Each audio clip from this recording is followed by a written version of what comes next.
James Dyson didn't grow up in a family of engineers. He wasn't born into a business empire. He was just a young man with a simple question. Why do vacuum cleaners lose suction? While others ignored the problem, he became obsessed with it. He believed that even the most ordinary machines could be extraordinary if someone dared to rethink them from the ground up. In the back of his house, behind the garden, stood an old shed. Not a fancy lab, not a tech incubator, just wood, metal tools, and a man who refused to quit. That shed became his world. He worked alone for hours each day, building what no one believed in. His first idea? A vacuum cleaner that wouldn't lose suction ever. He created one prototype, then another, and another. It wasn't easy. Parts failed, motors burned, but each failure whispered a secret. Each mistake brought him closer to the breakthrough. 5,126 prototypes. That's how many times James Dyson failed. Not once, not a dozen, not 100, over 5,000 times. Most people would have given up after the 10th. But Dyson wasn't most people. Each failure was fuel.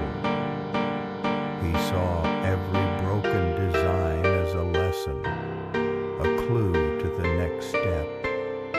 Friends thought he was crazy. Banks turned him down. Even his family worried. But deep inside, he had a fire that couldn't be put out. He said, I learned from each mistake. I wasn't failing. I was discovering. That's the mindset that separates inventors from dreamers. Then came number 5,127. The prototype that finally worked. After years of rejection, frustration, and doubt, something clicked. The cyclone technology he imagined finally delivered the results he dreamed of. No loss of suction, no clogs. It was powerful, efficient, different. It was the moment when all the pain turned into progress. But success didn't knock on his door yet. No manufacturer wanted it. Big companies laughed. They said, nobody wants a vacuum that expensive. So he made another bold decision. He would build it himself. No investors, no support from the big names, just a man, his idea, and relentless determination. James Dyson decided to launch his own company. He took out loans, mortgaged his house. He risked everything he had for a vacuum cleaner. People called him foolish, but he called it faith. He believed the world was ready for something better. He designed the packaging. He handled marketing. He went store to store showing the product himself. And slowly, people started buying it. Not because it was cheap, but because it worked. better than anything else. From his shed to the shelves to the world.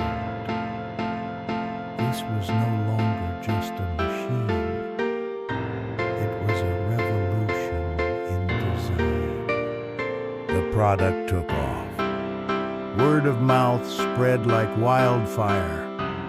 Dyson vacuums became known for one thing: innovation that actually worked. Soon, Japan called, then Europe, then the world. In just a few years, Dyson became a household name, not because he followed the rules, but because he rewrote them. No more bags, no more loss of suction, just smart, sleek design and performance. And Dyson, he kept innovating. From fans to hand dryers to hair care, he turned everyday machines into something futuristic. Today, his name is not just on a vacuum, it's on an idea. That design can change everything. He started in a shed. He faced 5,000 failures. He was rejected, doubted, even mocked, but he never stopped. Because James Dyson believed in one thing, that a better idea is always worth chasing. Today he's a billionaire inventor, but more importantly, he's proof that ordinary beginnings can lead to extraordinary outcomes. So, what about you? What idea keeps you awake at night? What problem do you see that no one else is solving?